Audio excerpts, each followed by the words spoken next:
akan jirtu maatiin Biraan Generation akkas viidiyoo addaatiin dhufnee jira. Barnoota saayinsii waliigalaa kan waltaan hojjannu ta'a. Kanaan dura kan isanirraa viidiyoo erguu fi sababoota garaa garaadhaan kan ka'edha.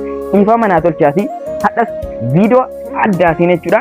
Hanga torbaan kana guutuu viidiyoo kan hojjadhee isaniif xumuruu qaba gaaffii saddeettama hunda jechuudha. Waan ta'eef kallattiidhaan gara barnoota keenyatti haa ceenu. Dabre gaaffii 12ffaa irratti dhaabnee turre. Akkuma san mee gaaffii 12ffaatiin haa jalqabne. Ifti yommuu dabree darbu kan hin jijjiiramne kam? Ifni dabree yommuu darbu kan jijjiiramu firikwensii ifaa ni jijjiirama beekamaadha. Agarsiisuu dambalee ifaa ni jijjiirama garuu saffisi ifaa siruma hin jijjiiramu jechuudha. Saffisi ifaa maal ta'e siruma hin jijjiiramu jechuudha. So deebiin isa aara jiru deebii. Gaaffii inni 13ffaa ammoo akkuma argitan iddoo kana dongoraadha. Dhiifama duwwaa tuqaa duwwaa tokko ja'adha jechuudha. Akkasidha waan ta'eef yommuu barreessinu dongoree guddaa dhiifama jecha. Dheerina wanta tokko laala duwwaa tuqaa duwwaa tokko ja'a meetira yoo ta'e dheerinni kun maayikiroomeetiraan meeqa ta'aadha. So maayikiroomeetira jechuun tokko meetira dhagaa laala amma. Tokko meetira maayikiroomeetira meeqadha? Kunooti. Kuma miliyoona tokko maayikiroomeetira jechuudha. Kun mallattoo isaati miliyoona tokko maayikiroomeetira. Yoo ta'e amma meetira meeqadha jedhamneeru. Meetira duwwaa tuqaa duwwaa tokko ja'a meetirri maayikiroomeetira meeqa ta'a? Excellent. Look here. Meetira malleessina. Amma kana kanaan baay'isna jechuudha. Kun xaafa tokko baay'isu tokko xaawamaadha. Ishi duwwaa tuqaa duwwaa tokko ja'a baay'isu miliyoona tokko. Amma akka argitan zeeroo kanaadhaan balleessina. Achiin ammoo akka argitan lammi kun 16 kana baasa. Achiin iddoo kana maantu hafeera zeeroo tokkotu hafeera 16 hin ba'a. Achi meeqa ta'a? 160 meetira ta'a jechuudha.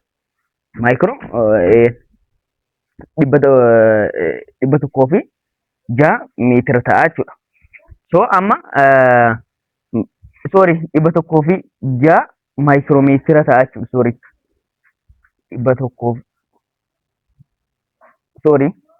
160 maayikiroomeetira ta'a jechuudha.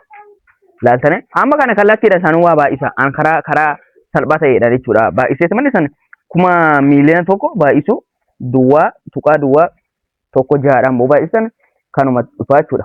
So deebiin isaa isa kamidha? Akkuma argaa jirtan isa caarra jiru deebiin isaa deebii sirrii ta'a jechuudha. Laala saffisa sagalee maatirii garaa garaa keessatti qabu guddaarraan gara xiqqaatti yookaan sirriin kam ta'a jechuudha. Fakkeenya saffisa sagalee tokko fakkeenyaaf gaazii keessatti dhangala'oo keessatti jajjaboo keessatti amma inni qabu deebiin sirriin isaa addaarra jiru jechuudha. Saffisa sagaleen saffisaadhaan ka baay'ee irra caala jajjaboo keessatti jechuudha sagaleen tokko jechuudha. Yeroo xiqqoo dhangala'oo keessatti suuteedha. Gaazii keessatti hin jiru yoo baay'ee xiqqaadha jechuudha. Saffisa sagalee jechuudha. Fakkeenyaaf mana tokko fakkeenyaaf yookaan muka tokko hin agartamitti saffisa sagalee akka daraa fakkeenya bishaan tuqxan xiqqoo achiin gaazii tuqxan hin jiru jechuudha. Akkasidha saffisa sagalee jechuudha ka baay'inaan dabruusaa kan laaltan jechuudha. Kanneen armaan gadii amala maagneetii kan hin taane kamidha jechuudha. Amala maagneetii kan ta'an adda baasna jechuudha. Bantiiwwan maagneetii adda baasuu hunduu ni danda'ama jechuudha. Bantiiwwan maagneetii siruma addaan baasu yoo baasa kan biraatti dhufa kan biraatti bantiiwwan maagneetii wal fakkaataa wal harkisa jechuudha. Wal fakkaatan bantiiwwan maagneetii keessanii wal fakkaatan maa wal tolchedhaara wal harkisedha. Wal dhiiba wal fakkaatan bantiiwwan maagneetii wal fakkaataa wal dhiiba kaa waliin fakkaan immoo wal harkisa jechuudha. Ishi maagneetii yeroo qilleensa keessa rarra'u kallattii kaabaaf kibbattii fi sirreessuu dhaabbatedha. Amma kan sirrii hin taane amma bantiiwwan maagneetii adda baasuu hunduu ni danda'amu. Kunillee sirrii miti. Chee godha garuu deebii sirrii hin taane daadha deebii hundinuu sirrii miti jechuudha. Sirreessa dhaabbataadha. Kun shakkii qaba. Gaaffiin 16ffaa ammoo guyyaan tokko sa'aatii 24 qaba. Yeroon kun sekondiidhaan meeqa ta'a? Akkuma meeqaan jalqaba sa'aatiin tokko daqiiqaa meeqadha? daqiiqaa 60. Eeshi ammas eeshi daqiiqaan tokko sekondii meeqa? Sekondii 60. Eeshi sa'aatiin tokko sekondii meeqadha? Sa'aatiin tokko daqiiqaa 60. Daqiiqaan tokko immoo sekondii 60 waan ta'eef waliin baay'isna jechuudha.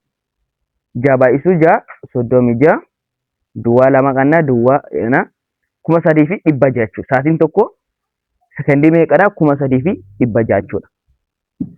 So sa'aatiin 24 immoo sekondii meeqa ta'a? Tiriskoloos eeksiin meeqa ta'a? 36 baay'isuu 24 jechuudha. 36 24dhaan mee baay'isna jechuudha. 36 24dhaan 0 rakkoon qabu lama booddee kenna.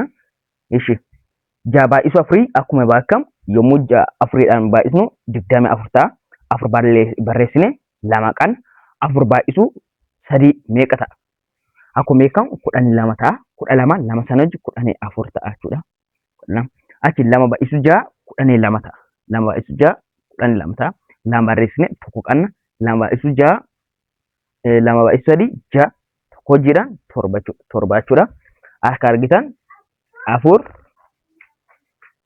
6 8 0 0 ilaaltanii kana ta'a jechuudha. So kun ammoo yommuu akkaataa hundiidhaan akkaataa fakkeenyaa fi saayintifik meetodiidhaan yommuu barreessan 1 2 3 4 3 tuqaa 6 4 duwwaa baay'isuu 10 enne paaworii meeqa? Paaworii 4 enne meetira jechuudha barbaanne jechuudha. Sekondii jechuudha meetira sekondii jechuudha. So kana akka qabu akka argitan deebiin isa kamirra jira? Isa baarra jiru deebii sirrii ta'a jechuudha. So addaan kana baafachuu danda'uu qabdu jechuu barbaadanii dhammaati. Ishi kanneen armaan gadii keessan sirna marsa dhiigaa sirriitti kan ibsu kamidha? Dhiigni oksijiinii qabate qaamarraan gara oorikilii mirgaatti seena. Dhiigni oksijiinii qabate qaamarraan gara oorikilii mirgaatti sirmaan seenu jechuudha. Dhiigni kaarboon daayoksayidii qabate sombarraan gara veentigirii mirgaatti seena. Kunis sirriimate jechuudha. Dhiigni oksijiinii qabate qaamarraan gara veentigirii bitaatti seena. Kunis sirriimati. Dhiigni oksijiinii qabate sombarraan gara oorikilii maalitti seena? Oorikilii bitaatti seena jechuudha. Oorikilii bitaatti seena. Kana malees veentigirii mirgaatti seena jechuudha. So deebiin isa kamidha? Isa sirriidha jechuudha. Deebiin isa daarratti jiru kun deebii sirrii ta'a jechuudha. Damee fiiziksii ta'ee waa'ee uumamaa fi amaloota ifaa kan qoratu kam? Optiksiidha. Optiksii kana waa'ee ifaa bal'inaadhaan kutaa 8ffaa boqonnaa gara dhumaa keessa barattaniitan inni fakkaata jechuudha. Kutaa 9ffaa keessas ni jira jechuudha. Boqonnaa 6 keessatti kutaa 9ffaa boqonnaa 6 keessatti ni barattanii waa'ee weev ka jedhu weevii keessatti ni barattanii jechuudha. Waa'ee ifa kanaa jechuudha. Kutaa 9ffaa keessatti jechuudha. Bal'inaadhaan jechuudha.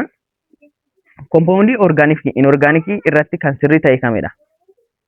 Kompoondii orgaaniikii fi inorgaanikii irratti kompoondii inorgaanikii hundi kaarboonii hin qaban. Kompoondii inorgaanikii hunduu kaarboonii hin qaban. Kompoondii inorgaanikii ta'an hunduu kaarboonii kan qabus ni jira. Sirriimati. Fakkeenyaaf kaarboon daayoksayidii. Kaarboon daayoksayidii maali? Inorgaanikiidha. So kaarboonii qaba. Kaarboonii qabu hundi orgaanikiidha. Kompoondiin kaarboonii qabu hundi maalidha? Orgaanikiidha. So inni baarra jiru deebii sirrii ta'a. Kompoondii orgaanikii hunduu lubbu qabeeyyii irraa argamu. Kompoondiin orgaanikii hunduu lubbu qabeeyyii irraa argamu. Lubbu qabeeyyii irraan kan argamne hin jira. Fakkeenyaaf yuuriyaa. Yuuriyaan fakkeenyaaf saayintistii maqaan isaa ammaa hin beeku. Albert na fakkaatan beeku. Saayintistii ho'iidhaan kan dhiyaatedha. Inni sun fakkeenyaaf kompoondii inorgaanikii irraan argamu jechuudha. Lubboon naqanne irraa argame waan ta'eef fincaanii lukkuu keessa hin beeku. Barsiisaa wayittuu nu barsiisaa fincaanii lukkuu keessatti kan argamu nuun jedhe jechuudha. Sun kan addaan baafachuu danda'u. Adduu kompoondii orgaanikii hundi kaarboonii qabu. Kompoondii orgaanikii hunduu kaarboonii qabu. Kompoondii kaarboonii qaban hundi orgaanikiidha. Sirrii masku. Naayii dongorsi jira baasaa. Ilaala compounding carbonic qaba hundu organic dha. Dongora dudha baase dilaaltane naayi waa'ee dongorti ilaaltane. Kanaaf hanga xumuraatti dubbisa kaasan hin jedhu. Anarraan baradha jechuudha. Hanga xumuraatti hanga daatti dubbisa san hin jedhu. Compounding fakkeenya iddoo kanatti deebise fakkeenyaaf organic carbonic qabu jira. So kanaaf ilaaltane akka nama dongortu jechuudha. Compounding carbonic qabu hundu organic muti. Garuu compounding organic hundu carbonic qabu. Absolutely deebiin daadhu. Shakkii malee jechuudha. So baay'ee nama dongorsiisu kana adda baasu danda'u qabdu jechuudha. Gaaffiin damii tokkoffaa immoo yoo qubeen baan maayikirooskooppii jalaa keenya fakkaattii qubee kanaa isa kam ta'ee nutti mul'ata. Beekamaa miti kana qaa ta'ee nutti mul'ata jechuudha. Baay'ee kan qaa ta'ee nutti mul'ata kana jechuun maayikirooskooppii yommuu yaaltan yeroo biraa isa mul'isa. Kutaa sagalaffaa yommuu isaan barsiisuu jalqabu yeroo isaan isa mul'isa. Kaadhaadhaaf bifa kanaadhaan just deebicha beektanii adda akka baafatan barbaada malee wanta explanation guutuu kutaa sagalaffaa fi saddeetaffaa sirriitti barsiisuu jalqaban yeroo isaan sirriitti isaan barsiisna hanga xumuraatti waan hordoftaniif guddaa galatoomaa. Viidiyoo birootiin hanga walitti deebinuuf nagaan nu tura nu jiraadha. Kora bulaa deebana.